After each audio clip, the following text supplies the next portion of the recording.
জামাত ইসলামী চট্টগ্রাম জেলা উত্তর ও দক্ষিণের উদ্যোগে আয়োজিত আজকের এই কেন্দ্রে ঘোষিত জেলা প্রশাসক মহোদয় বরাবর স্মারকলিপি প্রদান উপলক্ষে আজকের এই সমাবেশে এতক্ষণ পর্যন্ত আপনাদের সামনে বক্তব্য রাখলেন চট্টগ্রাম উত্তর জেলা। আজকে বাংলাদেশের গণমানুষের দাবিতে পরিণত হয়েছে। বাস্তবায়ন না হওয়া পর্যন্ত আমাদের আন্দোলন বন্ধ হবে না। বাংলাদেশ জামাত ইসলামী একটি গণতান্ত্রিক দল। বাংলাদেশ জামাত ইসলামী নিয়মতান্ত্রিক আন্দোলনে বিশ্বাসী।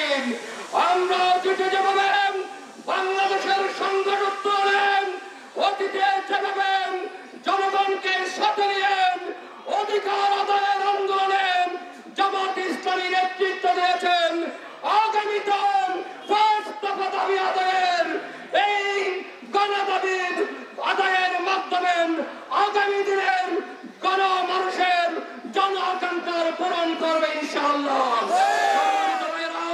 তাই আমরা সরকারের কাছে সুস্পষ্ট ভাষায় দাবি জানাতে চাই, আমরা আজকে নিয়মতান্ত্রিক ভাবে আন্দোলনের অংশ হিসেবে জেলা প্রশাসক বরাবর আমরা স্মারকলিপি প্রদান করব।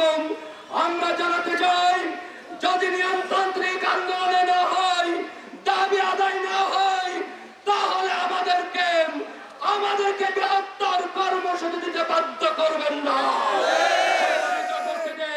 তাই আজকে জেলা প্রশাসক বরাবরের মাধ্যমে আমরা প্রধান উপদেষ্টার কাছে আমাদের চট্টগ্রাম জেলা উত্তর এবং দক্ষিণের গণমানুষের দাবি অবিলম্বে বাস্তবায়নের উদাত্ত আহ্বান জানাচ্ছি।